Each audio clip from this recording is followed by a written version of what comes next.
إن الحمد لله نحمده ونستعينه ونستغفره ونعوذ بالله من شرور أنفسنا وسيئات أعمالنا من يهده الله فلا مضل له ومن يضلل فلا هادي له أشهد أن لا إله إلا الله وحده لا شريك له وأشهد أن محمدا عبده ورسوله يا أيها الذين آمنوا اتقوا الله حق تقاته ولا تموتن إلا وأنتم مسلمون يا أيها الناس اتقوا ربكم الذي خلقكم من نفس واحدة وخلق منها زوجها وبث منهما رجالا كثيرا ونساء واتقوا الله الذي تساءلون به والأرحام إن الله كان عليكم رقيبا يا أيها الذين آمنوا اتقوا الله وقولوا قولا سديدا يصلح لكم أعمالكم ويغفر لكم ذنوبكم ومن يطع الله ورسوله فقد فاز فوزا عظيما أما بعد فإن خير الحديث كتاب الله وخير الهدي هدي محمد صلى الله عليه وسلم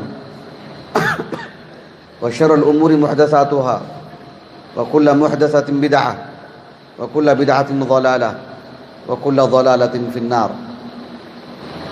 حاضرین جمعہ اور پردہ نشین خواتین اسلام، اللہ سبحانہ و تعالیٰ نے ہم سب کو پیدا فرمایا. اللہ تعالیٰ انسان کو ایک عمر دیتا ہے. اللہ سبحانہ و تعالیٰ نے انسان کو جو پیدا کیا ہے اس کی ولادت سے لے کر اس کی وفات تک اللہ تعالیٰ نے بہت مرحلے رکھے ہیں. انسان کا ہر مرحلہ بہت ہی عمدہ ہوتا ہے، بچپنا بھی، جوانی بھی، بڑھاپا بھی. مجھے آج خطبہ جمعہ میں سب سے پہلے مجھے اور آپ کو یہ نصیحت کرنا ہے کہ اللہ تعالیٰ نے ہمارے معاشرے میں وہ افراد جو بڑی عمر کے ہیں، بزرگ حضرات ہیں، ان کا خیال رکھنا، ان کی عزت کرنا، ان کا احترام کرنا، ان کی بزرگی کا خیال رکھنا، یہ ہمارے واجبات میں سے ہے. اس میں کمی نہیں ہونی چاہیے، اس میں قصور نہیں ہونی چاہیے. اللہ تعالیٰ نے قرآن مجید میں فرمایا سورۃ المؤمن میں، هو الذی خلقکم من تراب ثم من نطفة ثم من علقة ثم يخرجكم طفلا ثم لتبلغوا أشدكم ثم لتكونوا شيوخا ومنكم من يتوفى من قبل ولتبلغوا أجلا مسمى ولعلكم تعقلون. اس آیت کریمہ میں اللہ تعالیٰ نے انسان کی زندگی کی جو عمر ہے اس کے سبھی مراحل کو اللہ نے بیان فرمایا کہ اللہ تعالیٰ نے انسان کو مٹی سے پیدا کیا، پھر نطفہ کی حالت میں بنایا اس کو، اور پھر وہ ایک مرحلہ آیا، گوشت کا لوتھڑا بن گیا. اس کے بعد اللہ سبحانہ و تعالیٰ نے اسے اس دنیا میں وجود بخشا. چھوٹا بچہ ہے، پھر ایک وقت آئے گا وہ جوان ہو جائے گا، پھر وہ بڑھاپے کی حالت کو آ جائے گا. اللہ تعالیٰ نے انسان کی زندگی کے سب مراحل بیان فرمائے.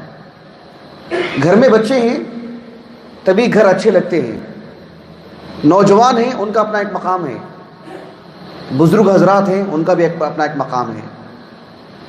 اللہ تعالیٰ نے کچھ لوگوں کو اتنی بھی لمبی عمر دے دیتا ہے کہ وہ انسانوں کے رحم و کرم کی محتاج ہو جاتے ہیں، پل پل ان کا خیال رکھنا پڑتا ہے.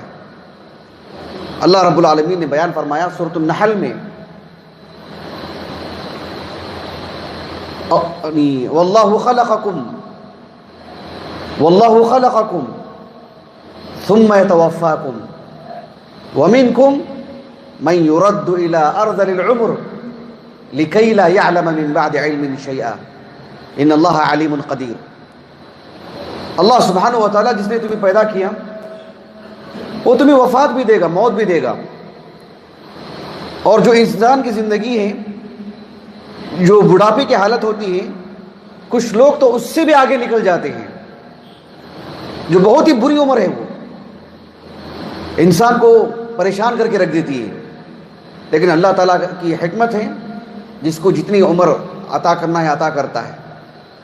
یہ دراصل بہت لمبی عمر کسی کو مل جانا اور ان کے اندر ضعف بھی ہونا، وہ کمزور ہو جانا، دوسروں کے محتاج ہو جانا، صرف ان کی آزمائش نہیں، یہ ہماری آزمائش ہے، یہ ہمارا امتحان ہے کہ ہم ان کا کتنا خیال رکھتے ہیں، کتنی دیکھ بھال کرتے ہیں. ہم ان کو رکھ کر کے اپنی آخرت بناتے ہیں کہ ہم اپنی آخرت بگاڑتے ہیں. یہ دراصل ہمارا امتحان ہے. اللہ رب العالمین نے فرمایا سورۃ یاسین میں وَمَن نُعَمِّرْهُ نُنَكِّسْهُ فِي الْخَلْقِ أَفَلَا يَعْقِلُونَ. ہم جس کو ایک لمبی عمر دے دیتے ہیں تو پھر وہ اپنی ایسی حالت میں لوٹ آتا ہے جو کہ اس کا بچپنا تھا، بالکل پل پل محتاج. جس طرح سے ایک بچہ چاہتا ہے کہ اس کی نگرانی ہو، اس کا خیال رکھا جائے، اس کی ضرورتیں پوری کی جائیں، معاشرے میں اس طرح کے بھی لوگ بڑھاپے کی عمر میں ہوتے ہیں. اسی لیے اللہ کے رسول نے کہا علیہ الصلوۃ والسلام، سنن ترمذی کی روایت ہے بسند حسن، شیخ البانی نے حسن کہا اس حدیث کو. ابو ہریرہ رضی اللہ عنہ کہتے ہیں رسول اللہ صلی اللہ علیہ وسلم نے فرمایا کہ ان اعمار امتی ما بین 60 الی 70 واقلهم من يجوز ذلك. میری امت کی جو عمر ہے پچھلی امتوں کے مقابل 60 سے 70 کے درمیان ہے. بہت کم لوگ اس سے بھی تجاوز کرتے ہیں. جب اس سے تجاوز کرتے ہیں اللہ سبحانہ و تعالیٰ کی طرف سے معاشرے کے سبھی لوگوں کا امتحان شروع ہو جاتا ہے. اسی لیے جو مسلمان بوڑھا ہے، جس کے بال سفید ہو گئے ہیں، اس کی عزت کرنا، اس کا احترام کرنا، اب جانتے ہیں کتنا مقام ہے اس کا، اللہ کے احترام کا حصہ ہے وہ.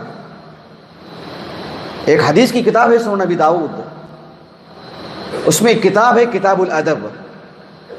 ابو موسیٰ الاشعری رضی اللہ عنہ کہتے ہیں رسول اللہ صلی اللہ علیہ وسلم نے فرمایا ان من اکرام اللہ، ان من اجلال اللہ اکرام ذی الشیب المسلم.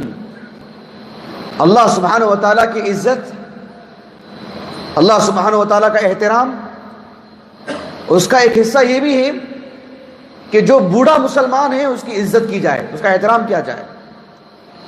اگر کوئی مسلمان، ایک بوڑھے مسلمان مرد ہو کہ عورت ہو، ان کے احترام میں، ان کی عزت میں کمی کرتا ہے، وہ اللہ تعالیٰ کے احترام میں کمی کر رہا ہے. ان کے سامنے بیٹھنا بے ادب ہو کر کے، پیر لمبے کر کے، پیر پہ پیر ڈال کے، ان کو حکم دینا کسی کام کے لیے، ان کو جو ہے بلند آواز سے بات کرنا، ان کو جھڑکی دینا اور اپنی رائے کو ان کی رائے پہ تھوپنا، یہ ان کے وقار کے خلاف ہے، ان کی عزت کے خلاف ہے. اور اللہ کے رسول نے کہا صلی اللہ علیہ وسلم ان من اجلال اللہ، اللہ کی عزت کا حصہ ہے وہ اکرام ذی الشیب المسلم. حاضرین جمعہ، ہمارے گھروں میں، ہماری مسجدوں میں، ہماری مجلسوں میں بزرگ لوگوں کا ہونا اللہ کی طرف سے نعمت ہے. اس نعمت کی قدر ہونی چاہیے قبل اس کے کہ یہ بزرگ ہماری زندگی سے نکل جائیں اور ہم حسرت کرتے رہ جائیں. اللہ کے رسول کی حدیث ہے صلی اللہ علیہ وسلم، صحیح ابن حبان اور المستدرک علی الصحیحین میں عبداللہ بن عباس رضی اللہ عنہما کہتے ہیں کہ آپ صلی اللہ علیہ وسلم نے فرمایا البرکۃ مع اکابرکم، اللہ تعالیٰ نے برکت تمہارے بزرگوں میں رکھی ہے، تمہارے بڑوں میں رکھی ہے. معاشرے کے جو بزرگ حضرات ہیں ان کا وجود برکت ہے، برکت ہے ہمارے لیے، ہماری روزی روٹی کے لیے، ہماری پڑھائی کے لیے، ہمارے کاروبار کے لیے، ہماری مجلسوں کے لیے، ہمارے گھر کے مسائل کے لیے. بزرگوں کا وجود واللہ برکت ہے. البرکۃ مع اکابرکم. آپ اندازہ لگائیے اللہ تعالیٰ کا دین، اللہ کی شریعت،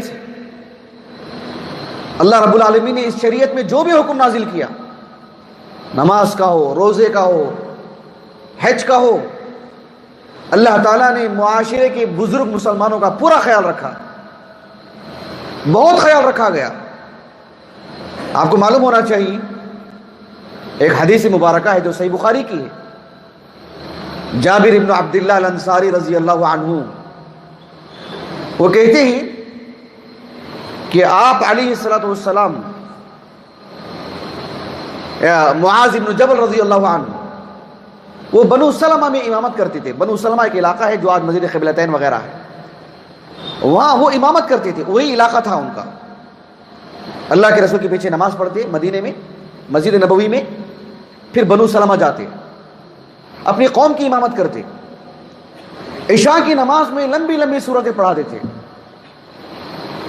اللہ کے رسول صلی اللہ علیہ وسلم، ایک واقعہ ہوا، میں تفصیل میں نہیں جانا چاہتا ہوں، اللہ کے رسول کو جب اطلاع ملی صلی اللہ علیہ وسلم تو آپ نے ڈانٹا اور آپ نے کہا افتان انت، افتان انت یا معاذ، 3 مرتبہ کہا آپ نے، اے معاذ تم امت کو فتنے میں ڈال رہے ہو کیا؟ آزمائش میں، دین کے نام پر آزمائش میں ڈال رہے ہو۔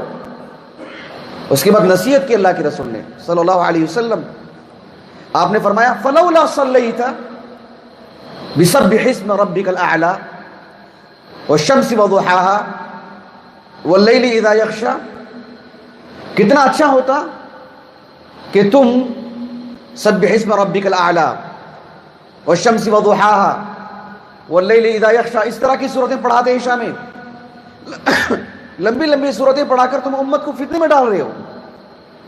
اس کے بعد اللہ کے رسول نے کہا صلی اللہ علیہ وسلم فَإِنَّهُ يُصَلِّي وَرَاءَكَ الْكَبِيرُ وَالضَّعِيفُ وَذُو الْحَاجَةِ، اس لیے کہ تمہارے پیچھے بزرگ لوگ، بڑی عمر کے لوگ نماز پڑھتے ہیں، کمزور لوگ نماز پڑھتے ہیں، اور کمزور ہونے کے لیے بوڑھا ہونا ضروری نہیں، کوئی کسی نوجوان کو بھی کوئی عارضہ ہو اور پتہ نہیں کس کی کیا حاجت ہے دنیاوی اعتبار سے، گھر کی، کسی اور چیز کی، کسی کو وقت دے کے آیا ہو، کوئی طالب علم ہو، کوئی بھی معاملہ ہو سکتا ہے، وذو الحاجہ، کوئی بھی حاجت مند ہو سکتا ہے، اس لیے درمیانی نماز پڑھائی جائے۔ کتنا خیال رکھا اللہ کے رسول بزرگوں کا، آپ کو معلوم ہونا چاہیے۔ سنن ابن ماجہ میں ایک حدیث آتی ہے کتاب اقامت الصلاۃ میں، عثمان ابن ابی العاص رضی اللہ عنہ وہ کہتے ہیں کہ آپ صلی اللہ علیہ وسلم اپنی زندگی کے آخری دنوں میں مجھے طائف کا گورنر بنایا تھا۔ جب مجھے گورنر بنا کے بھیجا طائف کو، تو آپ صلی اللہ علیہ وسلم نے مجھ سے کیا کہا؟ کئی باتیں کہیں، لیکن ایک گورنر کے طور پر سب سے آخری بات جو اللہ کے رسول نے مجھ سے کہا کہ یا عثمان تجاوز فی الصلاۃ، اے عثمان نماز ہلکی ہونا تمہاری، کیونکہ تم گورنر ہو تو نماز تم ہی پڑھاؤ گے، تو تمہاری نماز ہلکی ہونا۔ اور کیا کہا اللہ کے رسول نے صلی اللہ علیہ وسلم؟ کہا کہ وقدر الناس باضعفہم، تمہارے پیچھے نماز پڑھنے والوں میں جو سب سے کمزور ہے اس کو خیال رکھ کے نماز پڑھاؤ، اس کا خیال کرو، جو سب سے کمزور ہے۔ اللہ کے رسول صلی اللہ علیہ وسلم نے کتنی عظیم تعلیمات دی۔ آپ صلی اللہ علیہ وسلم نے فرمایا کہ تمہارے پیچھے فَإِنَّ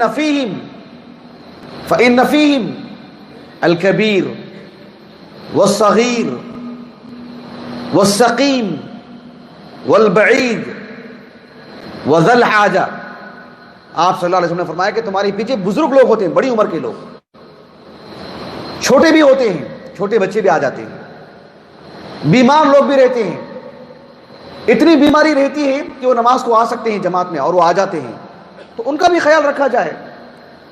کوئی مسافر بھی ہوگا اس کا بھی خیال رکھا جائے، کوئی حاجت مند بھی ہوگا اس کا بھی خیال رکھا جائے۔ ایک گورنر کو سب سے پہلے کہا کہ فَإِنَّ فِيهِمْ الْكَبِيرُ، بڑی عمر کے لوگوں کا خیال رکھا جائے۔ یہ اللہ کے رسول نے نمازوں میں اس کا خیال رکھا۔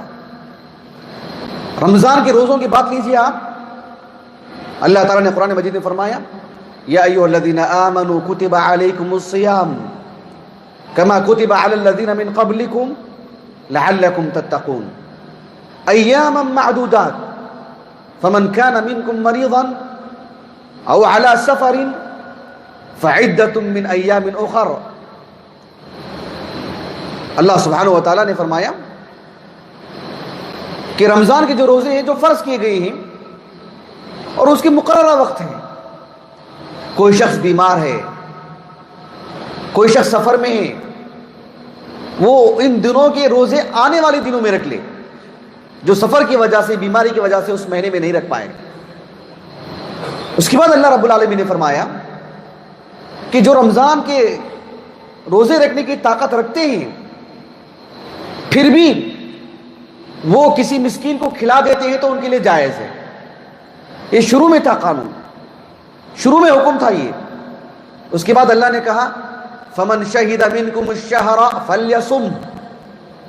اللہ تعالیٰ نے حکم دیا کہ جس کو طاقت ہے وہ رمضان کے مہینے میں روزہ رکھنا ہی ہے. پہلے کیا تھا کہ طاقت ہونے کے باوجود بھی ایک دن کے اعتبار سے کسی مسکین کو کھلا دیتے تو جائز تھا, روزہ رکھ لیتے تو اچھی بات تھی, ایک اختیار تھا. لیکن بعد میں وہ اختیار ختم کر دیا گیا. لیکن اس آیت کریمہ کی تفسیر میں صحیح بخاری میں وہ روایت ہے, عبداللہ بن عباس رضی اللہ عنہما نے کہا کہ یہ آیت کریمہ لیست بمنسوخہ, یہ آیت منسوخ نہیں ہے, بلکہ هو الشیخ الکبیر والمرأة الکبیرہ لا يستطيعا ان يصوما فيطعمان مکان یوم مسکینا. عبداللہ بن عباس نے کہا رضی اللہ عنہما, اس آیت کریمہ میں آج بھی وہ بڑی عمر کا شخص یا بڑی عمر کی عورت جو روزہ رکھنے کی طاقت ہی نہیں رکھتے ہیں, رکھتے ہیں تو بہت اچھی بات ہے, طاقت ہی نہیں رکھتے ہیں تو ہر ایک روزے کے اعتبار سے ایک مسکین کو کھانا کھلا دیں گے. آپ اندازہ لگائیے رمضان کے روزے فرض ہیں, لیکن اللہ تعالیٰ نے معاشرے میں جو مسلم بڑی عمر کے مرد اور عورتیں ہیں کتنا خیال رکھا اللہ رب العالمین نے ان کا. ہم کتنا خیال رکھنا چاہیے, شریعت خیال رکھتی ہے ان کا. ایک حدیث آتی ہے سنن ابی داؤد کتاب المناسک, حج کا معاملہ لیجیے آپ صلی اللہ علیہ وسلم کے پاس ایک صحابی آئے اور آ کر کے کہا کہ اے اللہ کے رسول, ان ابی شیخا کبیرا لا يستطيع الحج والعمرہ ولا الظعن. اے اللہ کے رسول میرے والد بہت بوڑھے ہیں, نہ حج کر سکتے ہیں, نہ عمرہ کر سکتے ہیں, نہ کسی طرح کا بھی سفر کر سکتے ہیں, کیا میں ان کی طرف سے حج کر سکتا ہوں؟ اللہ کے رسول نے کہا صلی اللہ علیہ وسلم احجج عن ابیک واعتمر, تمہارے والد کی طرف سے تم حج اور عمرہ کر سکتے ہو, کیونکہ انہیں کسی طرح کی بھی سفر کی طاقت نہیں ہے. یعنی شریعت نے کتنا خیال رکھا ہمارے بزرگوں کا. ایک حدیث آتی ہے سنن نسائی کی کتاب المناسک میں, ابو ہریرہ رضی اللہ عنہ کہتے ہیں آپ صلی اللہ علیہ وسلم نے فرمایا جہاد الکبیر والصغیر والضعیف والمرأة الحج والعمرہ. آپ صلی اللہ علیہ وسلم نے فرمایا کہ بڑی عمر کے لوگ, چھوٹے بچے, کمزور لوگ, عورتیں, ان کا جہاد ہی یہی ہے کہ حج اور عمرہ کر لیں. حج اور عمرہ کرنے والے لوگ جانتے ہیں عمرہ میں ہی کتنی تکلیف ہوتی ہے, اگر حج کا معاملہ ہو تو کہا کہ یہ ان کے لیے یہی جہاد ہے, یہ معمولی بات نہیں. شریعت نے ان کی کمزوری, ان کی بڑی عمر کتنا خیال رکھا, کتنا اجر دیا شریعت نے, کتنی اجر دی شریعت نے ان کو, سبحان اللہ, کتنا بڑا مقام دیا شریعت نے ان کو. آپ معاملات لے لیجیے, آپ معاملات میں بھی مسلم بزرگوں کا اللہ تعالیٰ نے بہت خیال رکھا ہے. صحیح بخاری اور صحیح مسلم کی متفق علیہ ایک حدیث ہے, ایک صحابی رسول رافع ابن خدیج رضی اللہ عنہ, آپ صلی اللہ علیہ وسلم کے زمانے میں چھوٹے بچے تھے. وہ کہتے ہیں کہ ایک معاملہ ہو گیا تھا, ایک اختلاف ہو گیا تھا خاندانی طور پر. وہ لوگ رسول اللہ کے پاس آئے صلی اللہ علیہ وسلم, جب معاملہ پیش کرنا تھا تو ایک نوجوان وہ گفتگو کرنے لگے اللہ کے رسول سے، ایسا ہوا اور ایسا ہوا. اللہ کے رسول نے کہا کہ تم خاموش رہو. کبر الکبر فی السن، تمہارے ان لوگوں میں جو میرے پاس آئے ہیں جو بڑی عمر کے، ان کو بولنے دو. سبحان اللہ، کتنی بڑی بات ہے. نہیں، معاملہ تو سب کا ہے لیکن کس کو بولنے دو؟ ان کو جو بڑے ہیں. کبر کبر کہا، جو بڑے ہیں ان کو بولنے دو، دوسروں کو نہیں. سبحان اللہ، کتنا خیال رکھا اللہ کے رسول نے صلی اللہ علیہ وسلم. ہمارے معاشرے میں اس کا لحاظ ہونا چاہیے، کیونکہ کل ہم ان کی جگہ لینے والے ہیں. ہمارے بعد والے لوگ اس سے بھی زیادہ ذلیل کریں گے ہم کو اگر ہم نہیں کرتے ہیں تو. الجزاء من جنس العمل، جیسا عمل ویسی جزا. اپنے بزرگوں کا خیال رکھنا چاہیے. آپ جانتے ہیں اسلام نے کتنا خیال رکھا ان بزرگوں کا. صحیح مسلم کی حدیث ہے، بلکہ صحیح بخاری کی کتاب الاستئذان میں ابو ہریرہ رضی اللہ عنہ کہتے ہیں آپ علیہ الصلوۃ والسلام نے فرمایا لیسلم الصغیر علی الکبیر، چھوٹی عمر والے بڑی عمر والوں کو سلام کریں. والمار علی القاعد، جو گزر رہے ہیں وہ بیٹھے ہوئے فرد کو سلام کریں. والقلیل علی الکثیر، اور چھوٹی جماعت کے ہوں 3 افراد ہیں وہاں سے 10 افراد آ رہے ہیں تو یہ ان کو سلام کریں. کہا کہ جو چھوٹے ہوں بڑوں کو سلام کریں. سلام کرنے میں پہل کرنا اچھی بات ہے، پہل کرنے والے کو بہت ثواب ہے.